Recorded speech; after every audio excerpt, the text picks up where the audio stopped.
of the American Federation of State, County, and Municipal Employees, Lee Saunders. Good afternoon, everybody. Now we can do better than that. Good afternoon, everybody. Now I've got a question for you.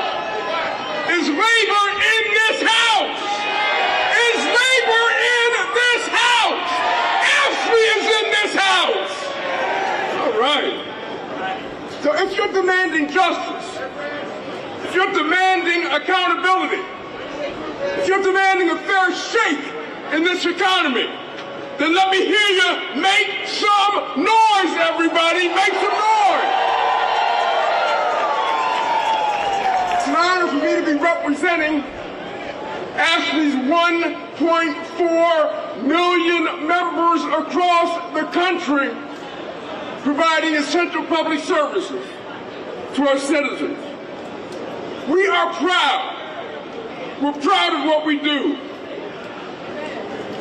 And we are proud to be a part of a labor movement that has, throughout history, made our workplaces safer, our economy fairer, and our democracy stronger. So if you support the power of workers coming together in their union to improve their lives, if you support the freedom to form a union, let me hear you. Let me hear you.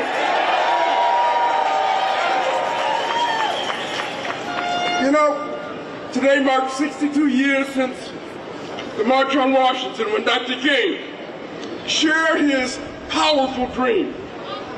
He spoke of the promise of America, the promise of equality, dignity, and opportunity for all, and how it remained unfulfilled for far too many. He said that our country had written its citizens of color a bad check, wrote a bad check, a check that came back marked insufficient funds. And here we are. Here we are more than 6 decades later, working people of all backgrounds, coming together as we should, and still fighting to cash that check. And that is why that we are here on Wall Street today. Because if anyone has the power to make good on that check, it is the billionaire bankers and big corporations right here at the helm of our economy. And let me be clear. I want to be real clear about this. Wall Street has been complicit in the Trump administration's ruthless attacks on workers from day one. Make no mistake about it. The same bankers, the same CEOs raking in this new tax cuts have cheered as anti-worker politicians slash Medicaid, food assistance, and other lifelines that millions of people depend on and survive on every single day. But as Dr. King said on this day in 1963, we refuse to believe the Bank of Justice is bankrupt. And I bet all of us here today agree in a nation as wealthy as the United States of America, we can afford to ensure that no one goes hungry or unhoused, that workers are paid a living and fair wage every single day, that opportunity and dignity are available for all of us. So, here's the deal. Here's the deal. Our task is to build a movement that refuses to separate civil rights from labor rights or human dignity from economic justice. A movement that refuses to let Wall Street write the rules while working families pay the price. A movement that's committed to organizing and mobilizing working people to recognize their power and to use it. That's what we're up against. But that's what we all must do. And we've got to do it together. So today I ask you to think of 1963 when Dr. King and thousands of Americans marched. There was no Civil Rights Act. There was no Voting Rights Act. The grip of Jim Crow was suffocating all of us. And still, they marched. They marched not because victory was certain, but because victory was uncertain. And we must too. As Wall Street goes about business as usual while workers struggle to keep health care, housing, and basic necessities, we all must continue to march. As immigrant workers and people of color are targeted and detained with no due process, all of us collectively must march. As our voting rights are attacked and electoral districts are civically rewritten, we all must march. Now, my union is proud to stand with all of you, and we are proud to be a part of this fight. This is what power looks like. Look around you. This is what power looks like. Let's use that power. Let's use that power. This march does not end today. It's only just beginning. We will not stop marching. We will not stop mobilizing. We will not stop agitating, educating, and organizing. We will not stop. This is just the beginning for us. We're going to fight like hell every single day until we win. Thank you.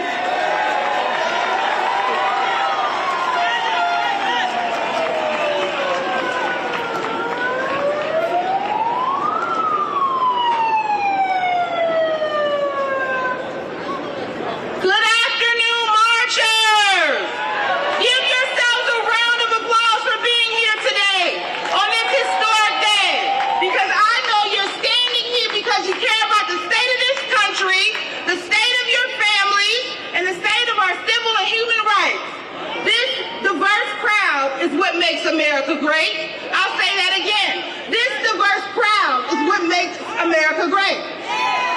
I stand before you as the Senior Vice President of the National Action Network. My name is Ebony Riley. I am the highest ranking woman appointed in this organization in its history. But I don't stand here for myself. I stand here with the women of the National Action Network, our chapter leaders, our members across this nation who power this movement forward. And with that same spirit, where are the women of NAM? Are you here? I don't hear you. Let them know the work you do. And within that same spirit of women's leadership, I have the honor to introduce our Vice Chair of the Board of Directors, Jennifer Jones Austin, who is the CEO of the Federation of Protestant Welfare Agencies, one of the nation's most respected anti-poverty and advocacy organizations. For over more than 20 years, she's fought to dismantle inequity and to advance justice, bringing unmatched insight into the intersections of race, law, faith, and policy in America. Please join me. I said, please join me in welcoming our Vice Chair of National Action Network, Jennifer Jones Austin.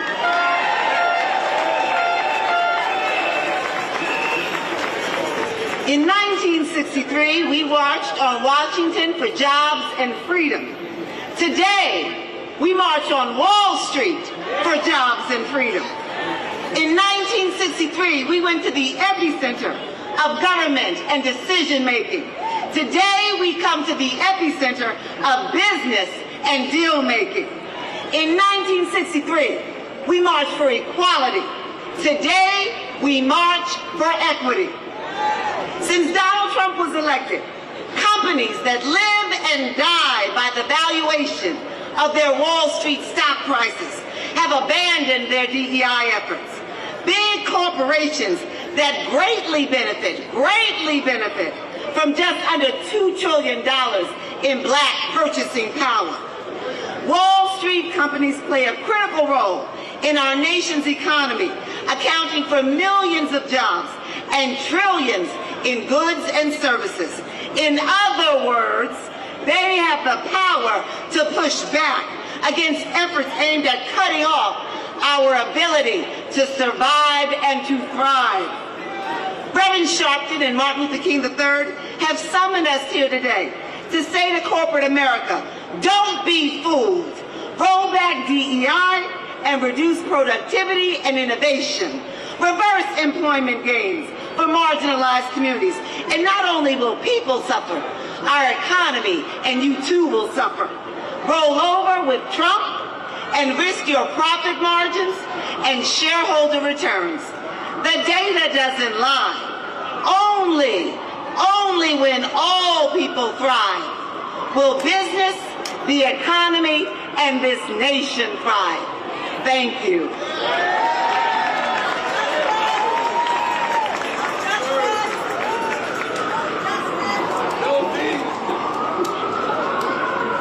Good afternoon, family. My name is the Reverend Malcolm Byrd, Chief Operating Officer of the National Action Network. And it is my distinct pleasure to present to you the Chair of the National Board of Directors of the National Action Network, the Reverend Dr. W. Franklin Richardson. Let's show him some love.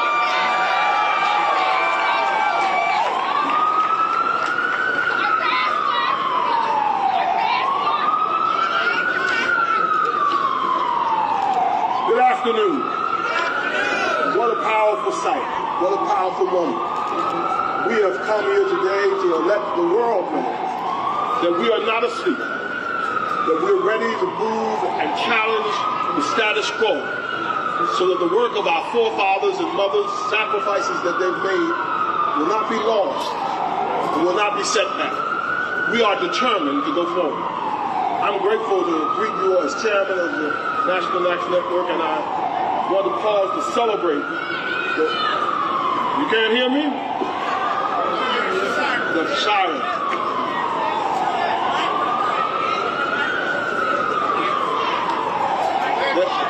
They're not coming for anybody in this crowd, right?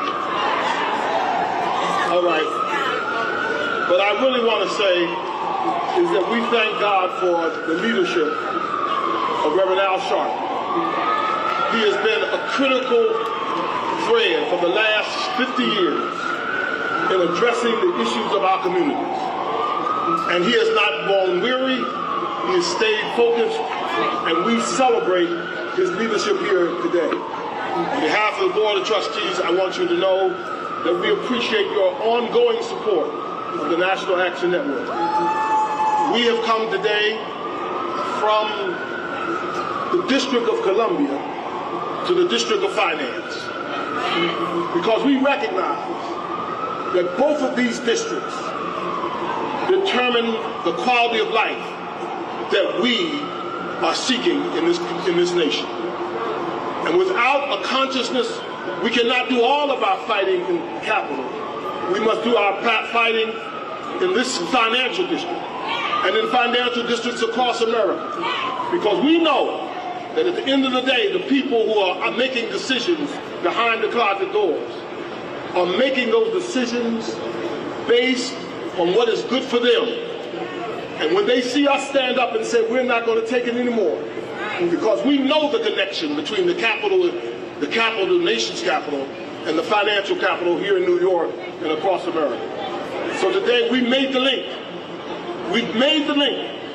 We've got to go back now into our communities and let our dollars speak for our interests. Let us spend our money for the things that are with us. Let us spend our money with people who are sensitive to our challenge and to our plight. We must challenge corporate America, and we must challenge the Congress of the United States of America. And as well, we must challenge those who provide leadership. It's my privilege, therefore, to welcome you here today and to thank you for coming and to stay tuned, because there's much that we have to do. I want to take this opportunity now to present our wonderful icons of justice, born out of the legacy of Martin Luther King Jr. Martin Luther King provided for us inspiration and direction and a blueprint. And his son and his daughter-in-law, both Andrea and Martin Luther King III, they have been giving their lives, their journey, to continuing the struggle. And they've been partnering with Reverend Sharpton all through this, when Mother King was, Coretta Scott King was here with us. And Martin has always been with Reverend Sharpton. And so we want to acknowledge the legacy that he represents and the brilliance that this team has made in helping advance the cause of justice and seeing to it that the dream is still alive. It's my privilege to present Martin Luther King III as chairman of the John Ranger Institute and Andrea Waters King, president of that institute. Let's celebrate them and acknowledge them as they come.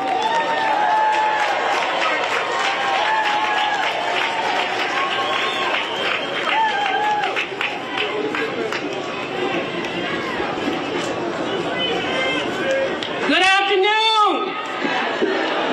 Come on, you can do better than that. In the name and honor of my mother-in-law and father-in-law, good afternoon. Hello, my dear brothers and sisters. You know, just a few days ago down in Atlanta, we were at the start of a new school year. And in schools all across this country, children will soon experience that time-honored tradition, the fire drill. The alarm will sound, they will rise from their desks, file out into the open air, and prepare themselves just in case the real thing ever comes. But I tell you today, this is no practice run. The alarm is sounding, not in a classroom, but in the heart of our democracy. And this is not a drill. Democracy is on fire. We are gathered here today, not in ease, not in comfort, not in idleness, but in the fire of a moment that demands our fiercest attention and our most unyielding commitment. For too long, the guardians of justice, the keepers of liberty, the keepers of the dream, the watchmen and women of our rights, each and every one of you have been sounding the alarm. You have marched, you have organized, you have raised your voices in city halls, in courtrooms, and in the streets. And yet, too many have slept while the house was burning.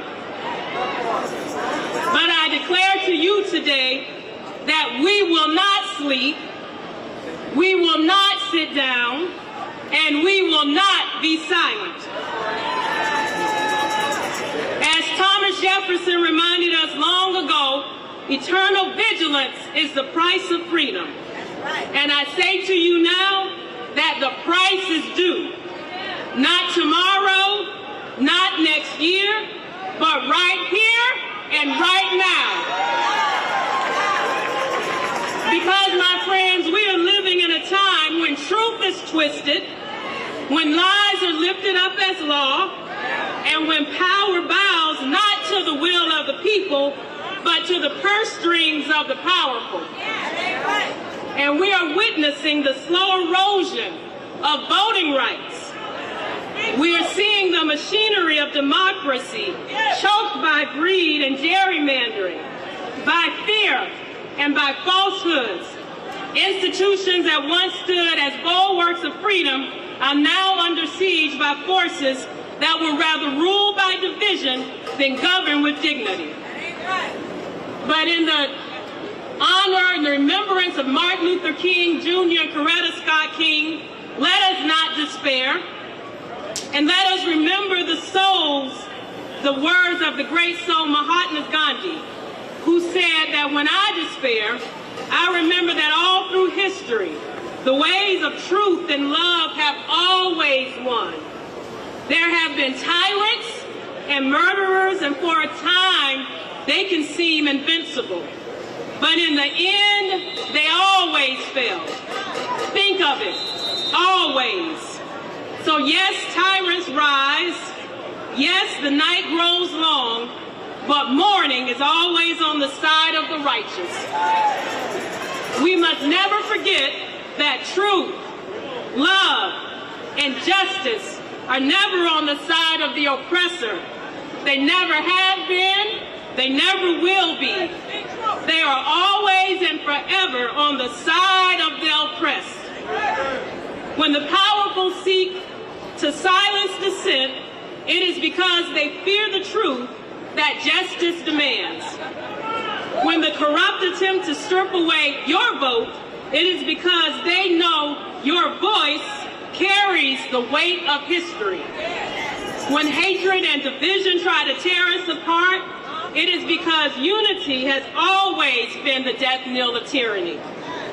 My friends, we are the descendants of prophets and profiteers, of protesters, of organizers, and overcomers. We have been here before, and though the faces of oppression may change, the spirit of resistance is eternal. We must rise, not in violence, but in vision. We must stand, not in bitterness, but in boldness. We must fight, not with hatred in our hearts, but with love as our weapon and truth as our shield. Democracy is not a building. It is not a ballot box. It is not a single leader or a single law. Democracy is us. It is every hand raised in protest, every vote cast in hope, every truth spoken in courage, every injustice challenged in unity. So let us not lose heart. Let us be vigilant. Let us keep sounding the alarm louder than ever.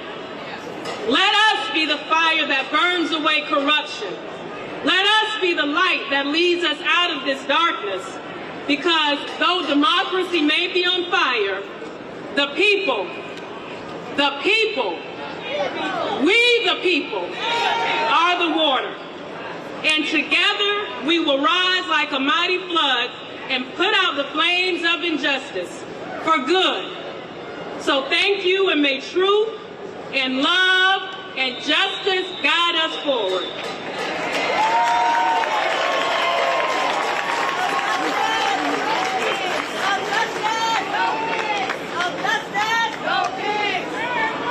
Good afternoon. Let me begin by thanking God for bringing us all here today.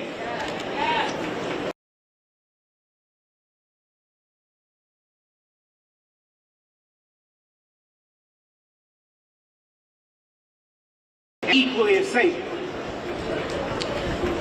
62 years ago, as has been said over and over today, my father stood on the steps of the Lincoln Memorial and shared his vision for our nation and world.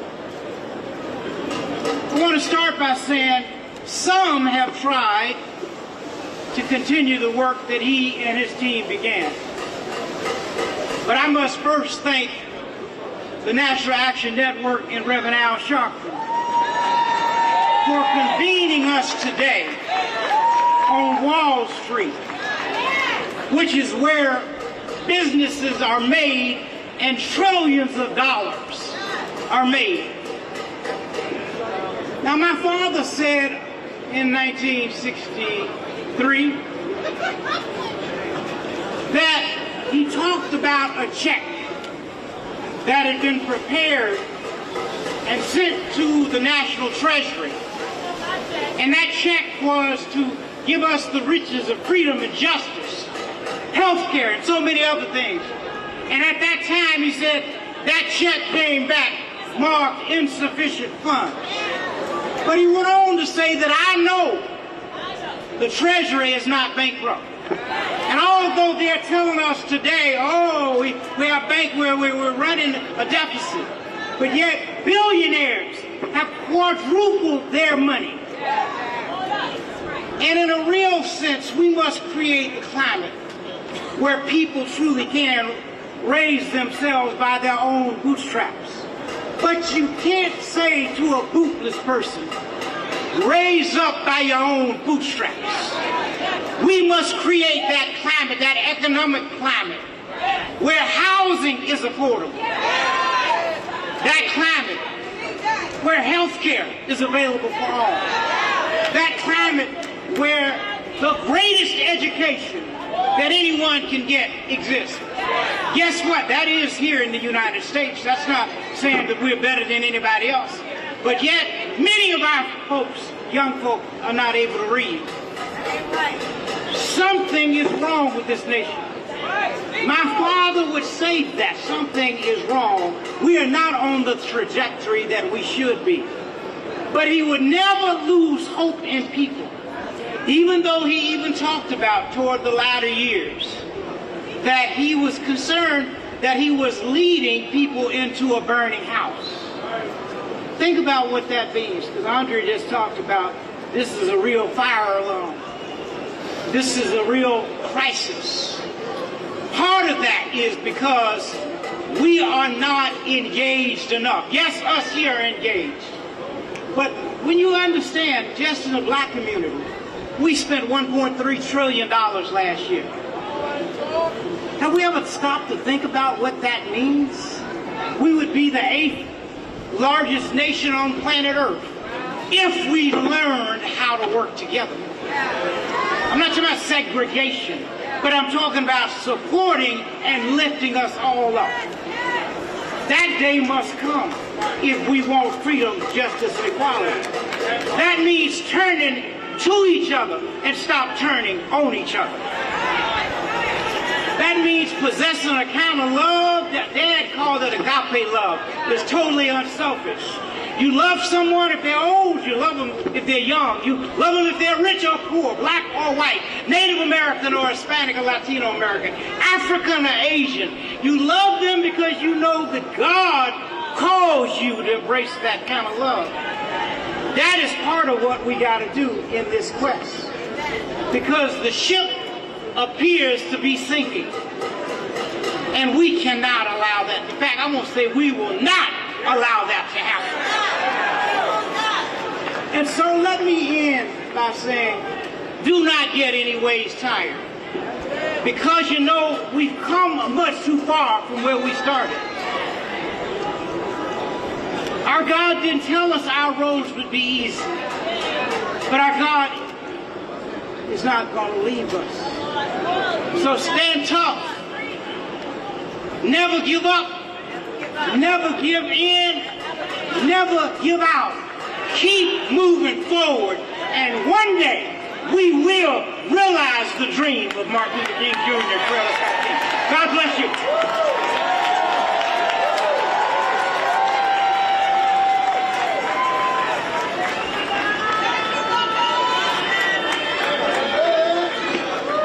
My name is Sharpton.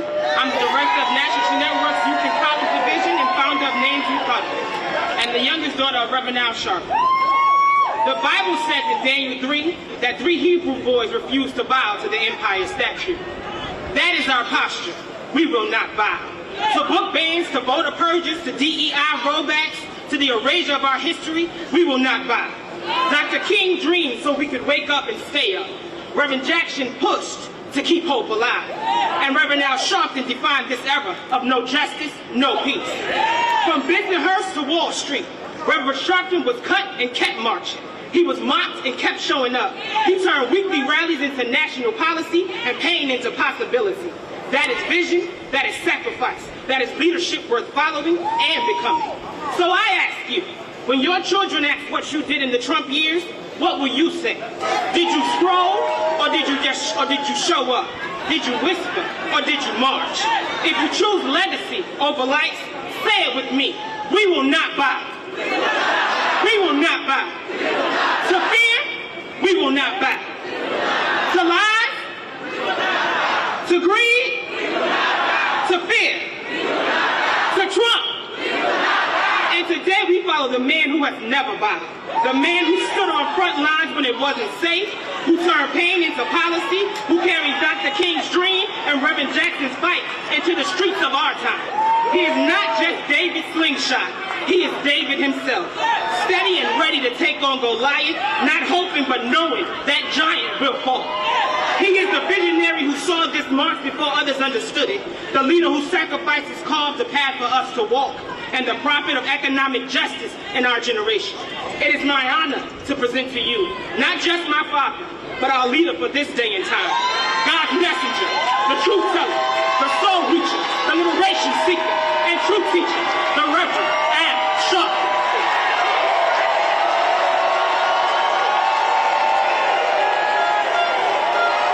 No justice! No justice! No justice! No justice! What do we want? What do we want? What do we want? When do we want it? When do we want it? When do we want it? When do we want it? We won't go back. We won't go back. We won't go back. All right. They said 62 years ago that the dream that Martin Luther King Jr. spoke about was a dream that died in the late 60s. But there were those that kept on fighting. And we went from a balcony in Memphis that killed the dreamer to having a black family on the Truman balcony at the White House. We never stopped dreaming. But now that we have an anti-dreamer, one that wants to cut the tax rate for the rich and have cuts in Medicaid and SNAP pay for it. Why do we come to Wall Street? Since you have benefited from Trump, we come to tell you your benefit days are numbered. We're not going back.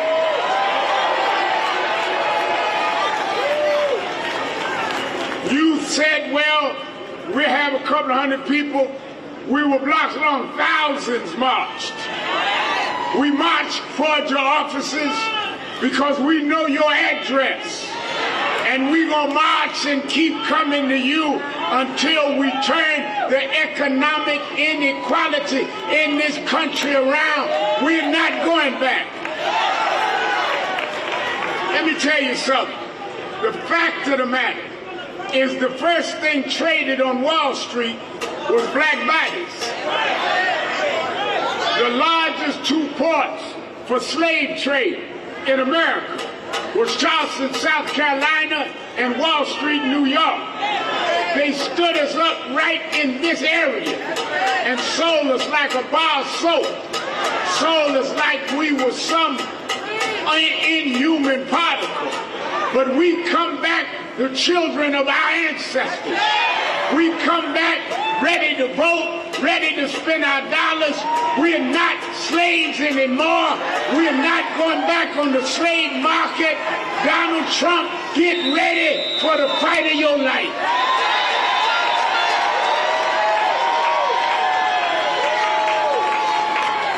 Somebody said, you can't fight Trump. He got too much power. He has the majority of the Supreme Court. He has the majority of the U.S. Senate. He has the majority of the House of Representatives. Yeah, but there's something he doesn't have. He don't realize that our grandparents and our parents fought when they didn't have a right to vote. They fought when there were segregation laws. They fought when, as slaves, it was against the law to read and write. We are the most educated and refined African Americans in the history of this country. If we could fight when we had nothing, we can fight with what we got now. Some say, well, Reverend Al, use this strategy, use that. It reminds me of Saul in the Bible. After they thought David wasn't fit to fight. David was just a shepherd boy. David had never been to boot camp. David had never been military trained. When they finally said, all right, he keeps insisting to fight, let him fight. Saul said, well, use my sword and use my shield and use my helmet. David said, no, I don't need your stuff. I got a slingshot. and a few smooth stones. Trump, don't let the folk around you tell you what we gonna fight you with. We come to Wall Street with our slingshots. You don't know how we gonna fight. We gonna meet you at every turn. We gonna meet you at every ballot box. We gonna meet you at every time you take the Dow Jones. We gonna factor in. We gonna take our dollars where we respect it, and we gonna close down where we reject it. If you don't want diversity, inclusion, and economic inclusion in our policy, then you don't need diversity in our consumer dollar. You don't need inclusion on our shopping list. We will shop with who does business with us. We will walk with who walks with us. We will stand with who stands with us. And we are not afraid of Trump. We've been beating giants since David. You just one more giant we got to face. Right now, they are trying to redo district lines. They can't win fair, so they're going through redistricting fights. Then they go through now trying to change how they choose governors in the Federal Reserve. We are seeing things we never saw before. But let me tell you something. They never seen us before. You're dealing with a new person. And we not by ourselves. Because if you look all the blocks we filled, some of our white brothers and sisters was here. Some of our gay brothers and sisters was here. LGBTQ. Some from Palestine, some from Israel, some Jewish, some Gentile. We all coming together because we are not going to let you in this democracy and go into an autocracy. Let me say this as I wind down. I know some of you rode all night to get here. You're here from Tennessee. Tennessee in the house. Tallahassee, Florida in the house. Atlanta, Georgia in the house. Baltimore, Maryland in the house. Buffalo, New York in the house. New Jersey in the house. Washington, D.C. in the house. We're going all Detroit, Michigan in the house. We are all over the country, but all of us on Wall Street, because we wanted y'all to know the address. Because we coming back with an escalated movement. We will not get off Wall Street. You are the ones financing Trump. You better back him up or we are going forward. And I saw Mayor Ras Baraka spoke from North. I invited all the candidates for mayor to be here. So I don't endorse candidates, but I take attendance.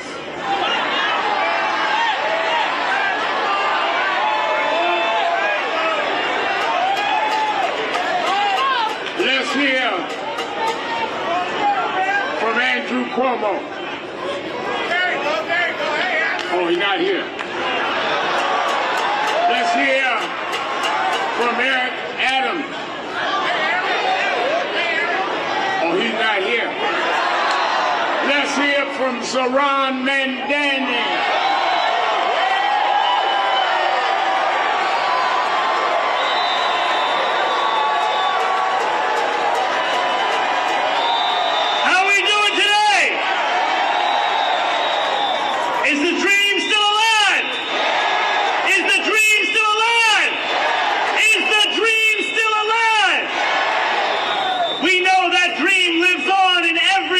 Person who is here today. It is a dream that we have heard time and again that it has to be deferred. And yet we know that its time has come as we stand here in the wealthiest city As we stand here by Wall Street, where last year they had more than $40 billion in bonuses, we ask ourselves, how is it that 1 in 4 New Yorkers are still living in poverty?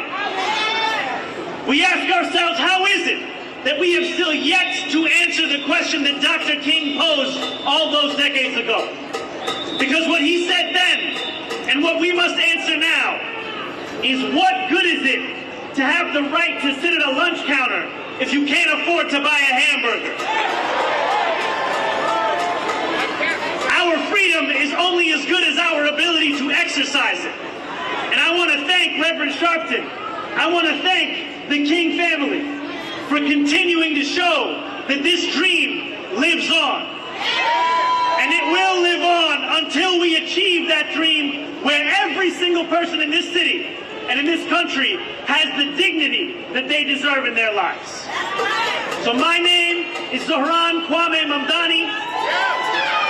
I stand before you as a man looking to be the next mayor of this city. And I tell you that every day I will wake up with Dr. King's dream at the forefront of my mind. A dream where we make this city the most expensive in the United States of America, affordable for each and every person across this city.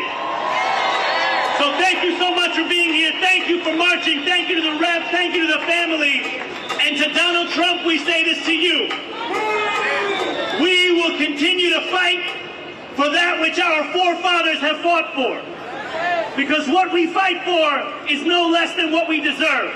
And we will not let you take that dignity from us. We will not let you take that decency from us. We will not let you take it from us, because we will be here fighting each and every day for that which we deserve. Thank you so much. Thank you. Now listen, I want us, as we get ready to depart, don't let anybody agitate you. Don't let nobody provoke you. You made a great statement today. We had not any incidents. One guy come with a cowbell. He thought slavery was still in. We don't do cows no more. He's about 400 years late with his cowbell. Don't even entertain it. Go home, let's organize. We're going to give you marching orders all the way through, because Trump must be defeated with disciplined strategy and with disciplined activism. That's why people rode all night to get here, to show that we have the discipline and we have the tenacity to fight this fight. They built a movement from the Tea Party to the Breakfast Movement to Trump and the MAGA movement. We are building a movement to counter that. They're not smarter than us. They're not stronger than us. They're not more durable than us. And they're not more determined than us. One young man, Reverend McHenry, has led marches here for 86 weeks. 86 weeks. He and a group have marched from National Action Network in front of Bill Ackman's office, who started the fight against DEI. He's a true soldier, and that's what we want. We don't want no punks in this army. We don't want nobody that just wants to shine on the 6 o'clock news but don't show up at the rallies. This is going to be a long fight, and that's why we need young folk like Ron McHenry and Malcolm Byrd. I'm tough on them because they were tough on me. But if you can't take the training, you can't get in the ring. Tell us what we're going to do.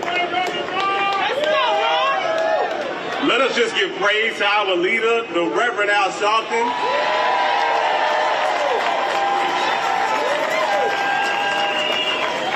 As we conclude this march, I just want to make this announcement. The buses will be behind us on State Street and Broad Street. All the buses that came from around the country, please get in contact with your bus captain as we make our way. Secondly, we are looking for a Miss Passy. Your person that you take care of, Nara, is behind us.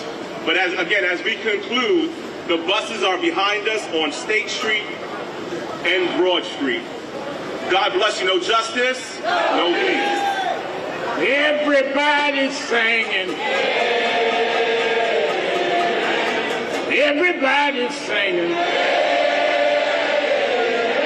Everybody's singing.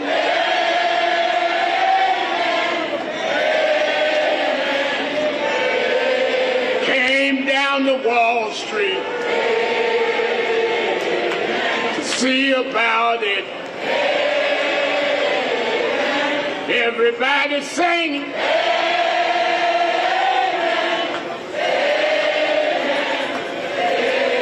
Tell Dr. King, y'all, the dream's alive, y'all. We brought it to Wall Street.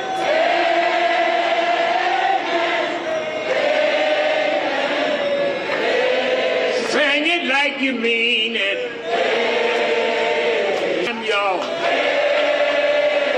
One last time, y'all.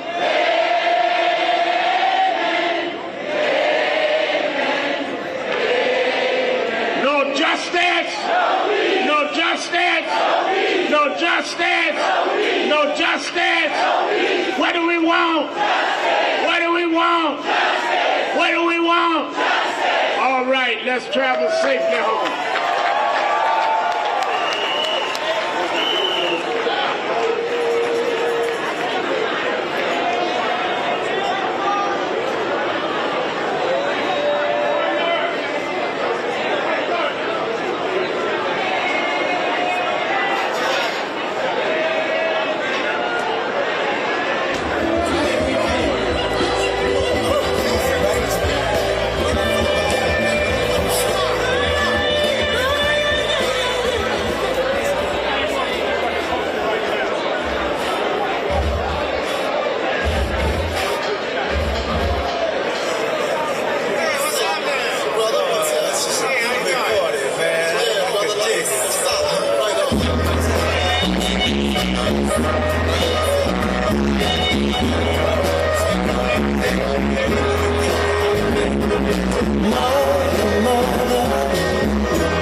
Keep the dream alive!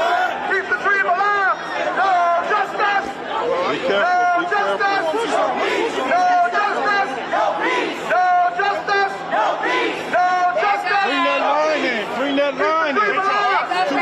Keep the dream alive. Keep the dream alive.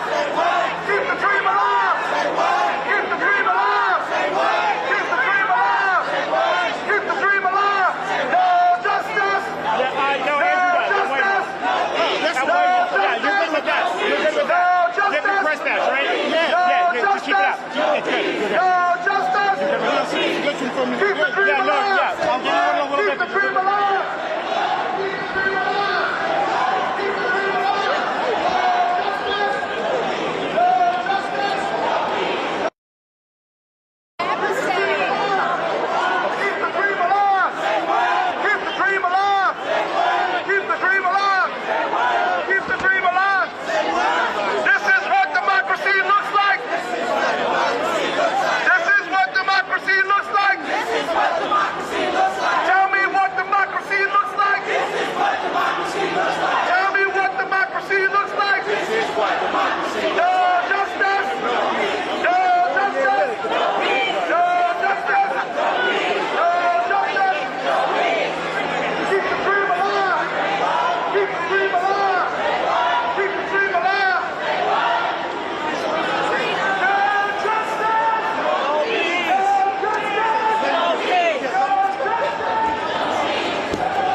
I have to refeed the stuff.